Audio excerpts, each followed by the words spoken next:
Hello guys, welcome back on Foma educational hub.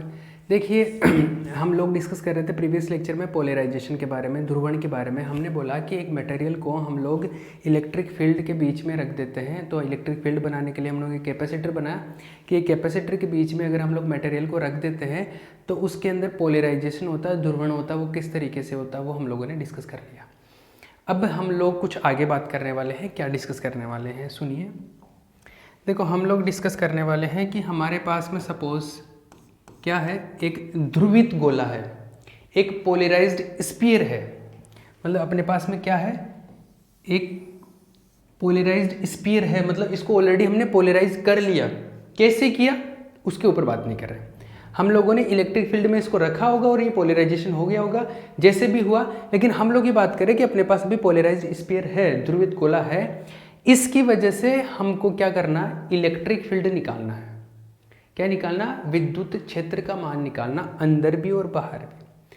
Polarised sphere मतलब एक तरीके से डाइलेक्ट्रिक मटेरियल। जैसे एक मान लो कि एक रबर का बॉल है, एक रबर का बॉल है, वो ध्रुवित है, पोलराइज्ड। उसकी वजह से इलेक्ट्रिक फील्ड निकालना बाहर और अंदर, ऐसा है बात समझ में।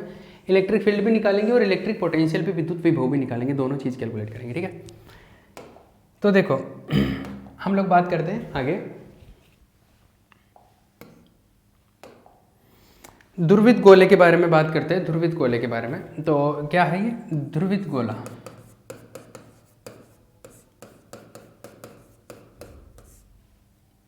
ध्रुवित गोले के कारण कैलकुलेट करेंगे हम लोग क्या, इलेक्ट्रिक फील्ड और पोटेंशियल कैलकुलेट करेंगे। लेकिन उससे पहले हम लोग पहले ध्रुवित गोले को समझ लेते हैं, थोड़ा इसको डिस्कस कर लेते हैं कि ये किस तरीके से इसमें जब ध्रुवित होगा तो क्या क्या होगा, इसमें पोलराइज्ड होने पे क्या क्या चीज़ें होगी।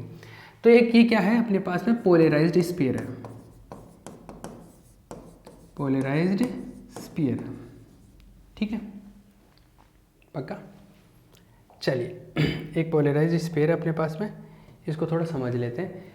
मान लो ये इसका सेंटर है, इसको हमने पोलराइज किया होगा। मान लो इधर से इलेक्ट्रिक फील्ड लगा के पोलराइज किया होगा, इधर से इलेक्ट्रिक फील्ड लगा के। तो इधर से इलेक्ट्रिक फील्ड मतलब इधर से आ रहा है तो इधर कहीं पॉजिटिव चार्ज होगा, तभी इधर से इलेक्ट्रिक फील्ड, इधर आ रहा है इलेक्ट्रिक फील्ड लाइन पॉजिटिव से तो बाहर की तरफ आती है। तो इधर से इलेक्ट्रिक फील्ड आया होगा और इसको पोलराइज किया होगा। पोलराइज करने का मतलब क्या होता है, पोलराइज करने का मतलब ऐसा है, जैसे मान लो कि हम लोगों ने बोला था कि पोलराइज करने का मतलब है कि प्लस माइनस की इधर ऐसा है, इसके बीच में मटेरियल लगा देते हैं हम लोग, मटेरियल रख देते हैं। तो क्या होता है, प्लस की तरफ नेगेटिव नेगेटिव नेगेटिव आ जाता है, नेगेटिव की तरफ क्या बन जाता है, पॉजिटिव पॉजिटिव पॉजिटिव, फिर इधर पॉजिटिव नेगेटिव पॉजिटिव, ऐसे बनता है ना, पॉजिटिव नेगेटिव पॉजिटिव, ऐसे चलता रहता है। फाइनली ये बीच वाला तो कैंसिल आउट होकर साइड वाला बचता है, ऐसे होता है। गोले में भी ऐसे होगा, गोले में थोड़ा इसका शेप अलग है। तो इसमें कैसे बनेगा, देखो पॉजिटिव रहा होगा इधर तो नेगेटिव बनेगा, इधर तो कैसा बनेगा, नेगेटिव नेगेटिव बनेगा, और ऐसे बनेगा negative positive negative positive negative positive negative, फिर फाइनली इधर पॉजिटिव पॉजिटिव बनता रहेगा। एक तरफ नेगेटिव नेगेटिव बन गया और उस तरफ पॉजिटिव पॉजिटिव बन जाएगा। इस तरीके से कुछ सेट होगा ये। ठीक है, ऐसा बनेगा, ऐसा बनेगा। अब देखो एक पोलराइज स्फीयर होता तो नेगेटिव और पॉजिटिव, इस ये एक तरीके से क्या बन गया, डाइपोल सा बन गया, ध्रुवित, ये क्या बन गया, द्विध्रुव बन गया। इसकी जो डाइपोल मोमेंट की जो डायरेक्शन होगी वो किधर होगी, नेगेटिव से पॉजिटिव की तरफ। अरे द्विध्रुव घूर्ण की दिशा किस तरफ होती है, नेगेटिव से पॉजिटिव की तरफ। तो एक तरीके से नेगेटिव से पॉजिटिव की तरफ, तो मतलब मैं डाइपोल मोमेंट की डायरेक्शन मानूँ तो ऐसे होगी, ऐसे हर जगह पे negative positive negative positive negative positive ऐसे रहेंगे ना, तो ऐसे बनते रहेंगे। तो इसको ऐसे दिखाते हैं।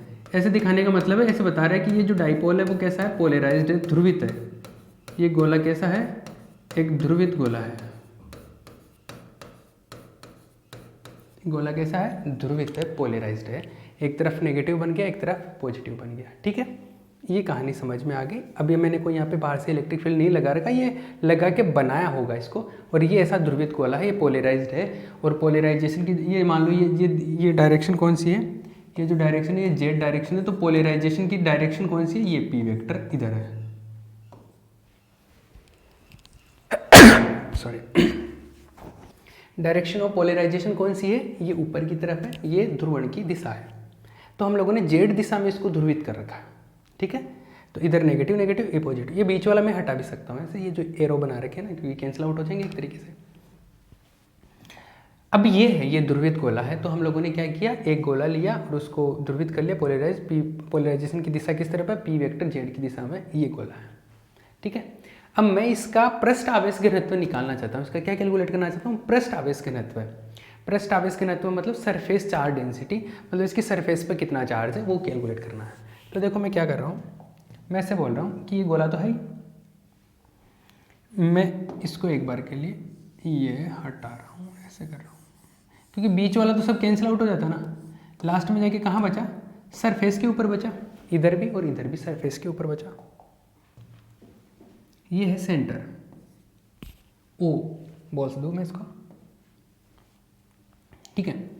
मैं काम कर रहा हूँ क्या काम कर रहा हूँ, यहाँ पर एक सरफेस के ऊपर एक छोटा सा एरिया एलिमेंट लिया, यहाँ पे क्या किया मैंने, एक छोटा सा एरिया एलिमेंट ले लिया। जैसे अभी मैं एक बार इसको भी हटा देता हूँ ताकि ये दिक्कत ना करे, आप ऐसे समझ लो, यहाँ पे एक छोटा सा मैंने क्या किया, एरिया एलिमेंट लिया सरफेस के ऊपर, एक छोटा सा अल्पांश क्षेत्रफल लिया, ठीक है। इसका एरिया कितना मान रहे हो आप, डी ए एरिया मान रहे हो, पृष्ठ से इधर बाहर की निकलती हुई दिशा इसके एरिया की दिशा हो जाएगी। एरिया की डायरेक्शन कौन सी होगी, इस तरफ होगी, क्योंकि एरिया परपेंडिकुलर डायरेक्शन में होता है, डी ए वेक्टर इधर, ठीक है। ये ऐसा है, ऐसे, ठीक है। ये आर तो इसके यहाँ से रेडियस होगी, ये थीटा हो गया, ठीक है।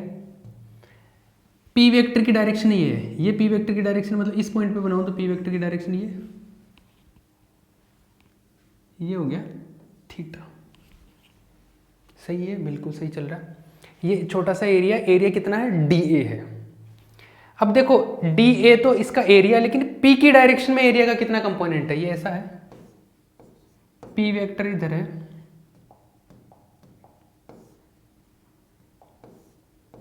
पी वेक्टर का डायरेक्शन ये है, डी ए का ये है, ये थीटा है, डी ए एरिया इस तरफ है, डी ए एरिया तो डी ए ही है, लेकिन पी वेक्टर की डायरेक्शन में कितना घटक है इसका, तो इसका जो क्षेत्रफल है, अल्पांश का एरिया, अल्पांश का क्षेत्रफल,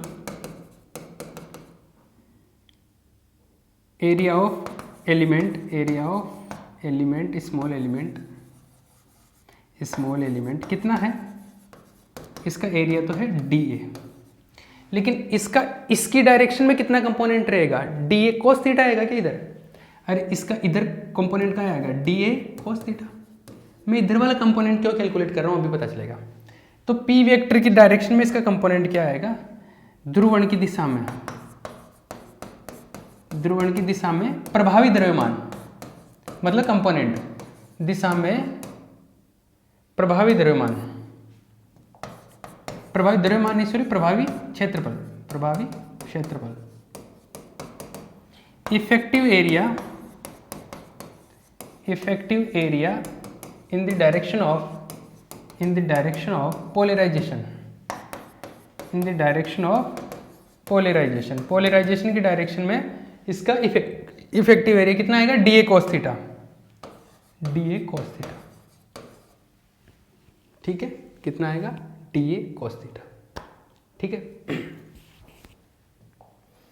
अब देखो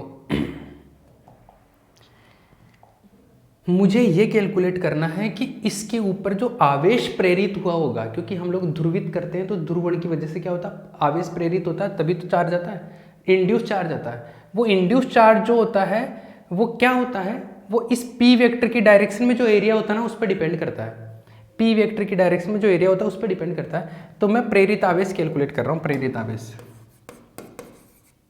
प्रेरित आवेश अल्पांश पर, अल्पांश पर प्रेरित आवेश, induced charge, induced charge on this area element, on area element, area element के ऊपर क्या, इंड्यूस चार्ज। तो इंड्यूस चार्ज जो आएगा वो क्या आएगा, देखो इंड्यूस चार्ज कैसे कैलकुलेट करते हैं, इंड्यूस चार्ज यहाँ आएगा घनत्व इनटू एरिया, ये आएगा क्या आएगा, घनत्व इनटू एरिया, क्षेत्रफल। अरे उसके ऊपर अपने पास में एक छोटा सा एरिया एलिमेंट है, इसके ऊपर कितना आवेश उत्पन्न हुआ होगा, ठीक है ना, इसके ऊपर आवेश कितना आया होगा वो हम लोगों को कैलकुलेट करना है। ठीक है, इसके ऊपर आवेश कैलकुलेट करना है। तो सबसे पहले तो हमारे पास में क्षेत्रफल कितना, प्रभावी क्षेत्रफल dA cos theta. dA cos theta को P से मल्टीप्लाई कर दूंगा। P से क्यों? P से इसलिए, देखो इस चीज़ को ध्यान से समझ लेना। हम लोगों को पता है कि सिग्मा एक तरीके से P के बराबर ही तो होता है, लास्ट लेक्चर से यही पता है। सिग्मा जो है P के बराबर आता है यहाँ पे नॉर्मल सिचुएशन में। सिग्मा जब दोनों एक ही डायरेक्शन में होते हैं तो सिग्मा P के बराबर आता है। और एक ही डायरेक्शन में होते हैं सिग्मा P के बराबर। सिग्मा क्या होता है? आवेश घनत्व है। आवेश घनत्व ही तो होता है। तो ये मतलब सिग्मा और एरिया, तो इफेक्टिव एरिया आएगा तो dA cos थीटा आ जाएगा। ये तो डेंसिटी, ये तो density into area, effective area की बात कर रहा हूँ मैं। dA cos theta into sigma, और सिग्मा P के बराबर होता था यहाँ पे, तो ये किसके बराबर होता था? P के। तो ये मेरे पास में क्या आ गया? P dA cos theta. ये इतना एरिया, इतना चार्ज आया किसके ऊपर? उस स्मॉल एरिया जो है ना, कितने dA एरिया था ना, इफेक्टिव रूप से तो वो dA cos थीटा हो गया P के डायरेक्शन में, क्योंकि P के डायरेक्शन में कैलकुलेट करना था मुझे चार्ज, इसलिए उस डायरेक्शन में dA cos थीटा हो गया। लेकिन उसका एरिया है कितना वाकई में? dA है। तो dA के ऊपर कितना आवेश आया? इतना आवेश प्रेरित हो गया। इंड्यूस चार्ज कितना है? P dA cos theta. इतना आवेश प्रेरित हो गया dA एरिया के ऊपर। तो एकांक क्षेत्रफल पर कितना आवेश प्रेरित हुआ? एकांक क्षेत्रफल पर प्रेरित आवेश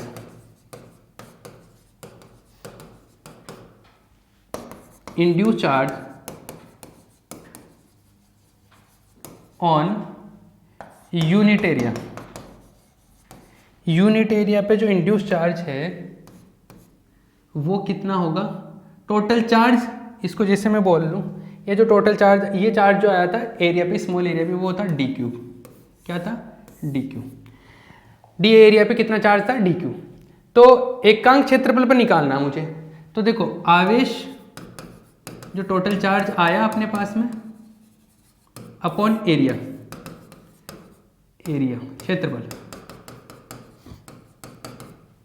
आवेश कितना है अपने पास में? d3, और एरिया कितना है? dA। अरे एरिया तो dA है, dA के ऊपर ही फैला है, इफेक्टिव रूप से उसको dA cos थीटा बोल दिया था वहां पे, बट dA के ऊपर फैला है वो जो भी चार्ज dQ आया। तो dQ कितना है ऊपर? dQ है अपने पास में P dA cos theta, P dA cos theta upon dA को dA से कैंसिल आउट कर दिया, क्या बचा? P cos theta. यह आ गया मेरे पास में एकांक क्षेत्रफल पर प्रेरित आवेश। एकांक क्षेत्रफल पर जो आवेश होता है उसको बोलते हैं आवेश घनत्व, चार्ज डेंसिटी, आवेश घनत्व, चार्ज डेंसिटी, या सरफेस चार्ज डेंसिटी भी बोल सकता हूं मैं। पृष्ठ आवेश घनत्व, सरफेस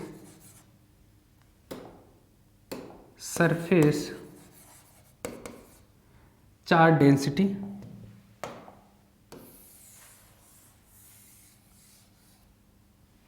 सरफेस चार्ज डेंसिटी बोलते हैं इसको, पृष्ठ आवेश घनत्व बोलते हैं, P cos थीटा। ये है, मतलब आपका जो ध्रुवित गोला है, ये जो ध्रुवित गोला है, इसके एकांक क्षेत्रफल पर ऊपर जो पर यूनिट एरिया पे जो आवेश आया होगा वो कितना है? P cos theta. कितना है? P cos theta. ये है पृष्ठ आवेश घनत्व। यूनिट एरिया के ऊपर इतना चार्ज प्रेरित हुआ, इतना चार्ज इंड्यूस हुआ है पोलराइजेशन की वजह से। ऊपर की तरफ प्लस आया तो प्लस हो जाता है, नीचे की तरफ माइनस आया तो माइनस। तो ये प्लस माइनस दोनों से लिखते हैं इसको, ऐसे लिखते हैं कि ऊपर की तरफ P cos थीटा प्लस आया होगा, नीचे की तरफ minus cos theta. Total charge तो जीरो होता है, टोटल इंड्यूस चार्ज जीरो होता है, कुल प्रेरित आवेश क्या होता है? जीरो होता है। तो ऊपर P cos थीटा पॉजिटिव रहा होगा, नीचे P cos थीटा नेगेटिव रहा होगा। ऐसा है। इसको एक दूसरे तरीके से ऐसे भी समझ सकते हैं कि क्या हो रहा होगा, ऐसे भी समझ सकते हैं हम लोग इसको कि जैसे मान लो ये स्फीयर है, तो ऊपर वाले पे प्लस प्लस आया होगा ऐसे, और नीचे वाले पे माइनस माइनस। टोटल चार्ज तो जीरो होना ही है ना, ऐसे। तो आप चाहो तो ये भी कैलकुलेट कर सकते हो कि टोटल पॉजिटिव चार्ज कितना है और टोटल नेगेटिव चार्ज कितना है। अरे आधे गोले पे, हेमिस्फीयर पे, इस डेंसिटी से आधे गोले पे जितना चार्ज है वो निकाल सकते हो, उतना ही पॉजिटिव होगा उतना ही नेगेटिव होगा। तो आधे गोले पे आप कैलकुलेट कर लो कि कितना आया है। तो आधे गोले पे कैलकुलेट करने के लिए देखो मैं एक गणना करता हूँ। ये घनत्व है पी cos थीटा। तो मुझे इस पे चार्ज निकालना है, किस पे निकालना है? हेमिस्फेयर पे, आधे गोले पे निकालना। जैसे ये आधा गोला बना दूँ, इसके ऊपर टोटल पॉजिटिव चार्ज निकालना, उतना ही नेगेटिव होगा उतना ही पॉजिटिव होगा। तो इस पे टोटल नेगेटिव चार्ज निकाल लेते हैं, पॉजिटिव चार्ज निकाल लेते हैं। तो देखो कुल आवेश निकालने के लिए हम लोग क्या करते हैं, सिंस अपने को पता है क्या करते हैं, D Q upon D A जो होता है वो क्या होता है, सिग्मा होता है। या मैं ऐसे बोल लूँ, सिग्मा जो होता है आवेश घनत्व क्या होता है, D Q by D A होता है, पृष्ठ आवेश घनत्व, सरफेस चार्ज डेंसिटी से होता है। तो डी क्यू जो होता है वो क्या होता है, सिग्मा डी ए होता है। और क्यू जो है टोटल, एक सेकंड, दोनों तरफ इंटीग्रेट कर दो तो यहाँ से टोटल क्यू आएगा, टोटल चार्ज वो क्या आ जाएगा, sigma into D A. Sigma क्या आवेश घनत्व है, आवेश घनत्व, चार्ज डेंसिटी, इसको क्या बोलेंगे, charge density, surface charge density की बात कर रहा हूँ, इंटू डी ए। ठीक है, चार्ज डेंसिटी आपको पता है पी cos थीटा, ये पता है P cos theta into D A. अब देखो स्मॉल एरिया जब आप कैलकुलेट करते हो ना, स्मॉल एरिया, तो स्मॉल एरिया क्या होता है, जैसे जनरली स्मॉल एरिया पे से कैलकुलेट करते हो D X into D Y, ऐसे करते हो स्मॉल एरिया। लेकिन ये एक्स वाई की टर्म्स में होता है। जब आर थीटा फाई की टर्म्स में कैलकुलेट करना हो आपको, मतलब देखो ये एक्स वाई जेड वाला सिस्टम होता है, ये होता है कार्तीय निर्देश तंत्र, कार्टेशियन कोऑर्डिनेट सिस्टम। इसी तरीके से अगर आर थीटा फाई में करते तो उसको बोलते हैं स्पेरिकल, गोलीय निर्देश तंत्र। तो गोलीय निर्देश तंत्र में ये जो डी ए है ना, इसका एक वैल्यू होता है, डी ए जो होता है इसका वैल्यू होता है R square sine theta, R square sine theta D theta D phi. इसमें भी आर का वैल्यू फिक्स होता है, कैपिटल आर। तो डी ए जो होता है आप ऐसे कर सकते हो, R square sine theta D theta D phi. ये चीज़ आपको याद रखनी है भैया। अब ये आई कहाँ से, इसके लिए आपको पूरा स्पेरिकल कोऑर्डिनेट सिस्टम पढ़ना पड़ता है, गोलीय निर्देश तंत्र पढ़ना पड़ता है, लेकिन वो सेकेंड ईयर में आता है। अभी फिलहाल के लिए आप ये याद रख लो कि डी ए को एक्स वाई जेड में तो ऐसे लिखते हैं डी एक्स डी वाई, लेकिन आर थीटा फाई में ऐसे लिखते हैं। तो हमारे को आर थीटा फाई वाला चाहिए, क्योंकि हम लोग यहाँ पे थीटा वगैरह में चल रहे हैं। तो ये चीज़ मैं यहाँ पे रख दूँ, पी cos थीटा डी का R square sine theta D theta D phi. तो देखो ये होता है पी आर स्क्वायर, पी को बाहर ले लिया, आर स्क्वायर को बाहर ले लिया। अब देखो यहाँ पे इंटीग्रेशन है cos थीटा साइन थीटा का डी थीटा के रिस्पेक्ट में हो रहा है, और इस फाई वाले को डबल इंटीग्रेशन हो रहा है ना, थीटा के रिस्पेक्ट में, फाई के रिस्पेक्ट में। फाई वाले में अलग कर लो, फाई वाले जो फाई के टर्म है ना, फाई वाले के साथ रख लो, थीटा वाले थीटा के साथ रख लो, बाकी को बाहर ले लो। ठीक है, अब देखो हेमिस्फेयर के लिए, अर्धगोले के लिए, अर्धगोले के लिए ये जो मैं पूरा सिस्टम बता रहा हूँ, ये आता है स्पेरिकल कोऑर्डिनेट सिस्टम से, गोलीय निर्देश तंत्र से आता है। तो इस चीज़ को थोड़ा ध्यान रखना पड़ेगा। फाई का जो वैल्यू है, फाई का ये आता है 0 से 2 पाई। यहाँ पर एक एंगल बनता है, उसको फाई बोलते हैं। और ये जो जेड से एंगल बनता है, इसको हम लोग बोलते हैं थीटा। तो हेमिस्फेयर के लिए थीटा होता है 0 से 90 डिग्री, 0 से π/2। ये चीज़ें अब देखो यहाँ पे थोड़ी याद रखनी पड़ेगी, क्योंकि इस चीज़ को समझने के लिए क्या करना पड़ता है, आपको पूरा स्पेरिकल कोऑर्डिनेट सिस्टम पढ़ना पड़ता है, जो कि हम लोग यहाँ पर डिस्कस नहीं करने वाले, क्योंकि ये सेकेंड ईयर में आता है, आपके सिलेबस में नहीं है। ये चीज़ आपको थोड़ी सी ध्यान रखनी पड़ेगी। अब ये ये लिमिट कैसे आता है, ये पूरा सेकेंड ईयर में पूरा एक चैप्टर है इसके ऊपर, स्पेरिकल कोऑर्डिनेट सिस्टम और cylindrical coordinate system. Coordinate system पे पूरा एक टॉपिक है, पूरा एक चैप्टर है, तो उस वहाँ पर डिस्कस करते हैं। तो अभी फिलहाल ध्यान रख लो। तो ये है पी आर स्क्वायर, इसको करें, इसका इंटीग्रेशन करें तो देखो कैसे करते हैं। इसको इंटीग्रेशन करने के लिए मैं 2 से मल्टीप्लाई कर दूँ और 2 से डिवाइड कर दूँ, 2 से डिवाइड कर दूँ तो देखो बाहर आ जाएगा, ये तो बाहर आ गया। ये साइन 2 थीटा कर सकते हैं कि 2 cos theta sine theta sine 2 theta. तो एक बार के लिए तो इसको ऐसे लिख लो, साइन 2 थीटा हो गया, और इसका इंटीग्रेशन तो फाई हो जाएगा, फाई का 2 पाई आ जाएगा। तो ठीक है, 2 पाई माइनस 0 ऐसे हो जाएगा। इसका देखो साइन थीटा क्या होगा, इसका इंटीग्रेशन होगा cos 2 थीटा अपॉन 2 और 0 से π/2। इधर आ गया 2 पाई, 2 पाई से 2 भी कैंसिल आउट हो जाएगा, 2 पाई से 2 भी कैंसिल आउट हो जाएगा, तो देखो क्या बचेगा, पी आर स्क्वायर, राइट। तो यहाँ से बचेगा पी आर स्क्वायर और इधर से पाई बच गया, ठीक है, ये आ गया। तो ये देखो क्या आया, पाई पी आर स्क्वायर, और ये क्या आया, यहाँ से 2 भी है अपने पास, तो इस 2 को तो मैं बाहर लिख देता हूँ, यह cos pi minus minus plus cos 0 ऐसे आ गया। कॉस पाई -1 होता है, माइनस माइनस प्लस 1, तो ये 2 आ जाएगा। यहाँ से 2 जो आएगा वो 2 से 2 कैंसिल आउट हो जाएगा, तो क्या बचेगा, पाई पी आर स्क्वायर। ये क्यू आवेश है, ये क्या है, क्यू चार्ज है। ये कौन सा क्यू चार्ज है, जो ये मैं बोल रहा हूँ ना, टोटल इंड्यूस चार्ज जो है वो क्यू, जैसे इस पूरे गोले पे कितना आएगा, वो जो आया प्लस क्यू आ जाएगा, और यहाँ पे कितना आएगा, माइनस क्यू आ जाएगा। ये कितना आया, पाई पी आर स्क्वायर, सेम ये भी इतना आएगा पर माइनस में आएगा, माइनस पी पाई पी आर स्क्वायर। ये नेगेटिव में आएगा, इतना ही पॉजिटिव में आएगा, ठीक है। ये इस तरीके से हम लोग इन चीज़ों को, तो ध्रुवित गोला है तो वो अब हमारे को करना क्या है, ध्रुवित गोले की वजह से इलेक्ट्रिक फील्ड और इलेक्ट्रिक पोटेंशियल, विद्युत विभव और विद्युत क्षेत्र निकालने हैं। लेकिन अभी तो खाली हमने ध्रुवित गोले को समझा कि वो किस तरीके से होगा, तो हम लोगों ने पोलराइज स्फीयर को समझा कि वो कैसे सीन बनेगा, उसका कैसे चीज होगा उसका, ठीक है। उसके ऊपर टोटल आवेश कितना होगा, आवेश घनत्व कितना होगा, पृष्ठ आवेश घनत्व, सरफेस चार्ज डेंसिटी, और ये सारी चीज़ें, ठीक है। आगे चले, अब इसमें देखो हम लोग आगे डिस्कस करेंगे, अभी इस लेक्चर में स्टार्ट नहीं करेंगे, वो टॉपिक कंप्लीट हो नहीं पाएगा, तो नेक्स्ट लेक्चर हम लोग नेक्स्ट टॉपिक नेक्स्ट लेक्चर में करेंगे। इसी का आगे वाला पार्ट हमको करना क्या है, ध्रुवित गोले की वजह से, पोलराइज स्फीयर की वजह से इलेक्ट्रिक पोटेंशियल और इलेक्ट्रिक फील्ड कैलकुलेट करना है। लेकिन वो इतना मतलब एक स्टेप में हो नहीं पाएगा, पहले दूसरी चीज़ें कैलकुलेट कर रहे हैं उसके लिए, ठीक है, करें। तो वो नेक्स्ट लेक्चर में हम लोग आगे की चीज़ें डिस्कस करेंगे। ओके।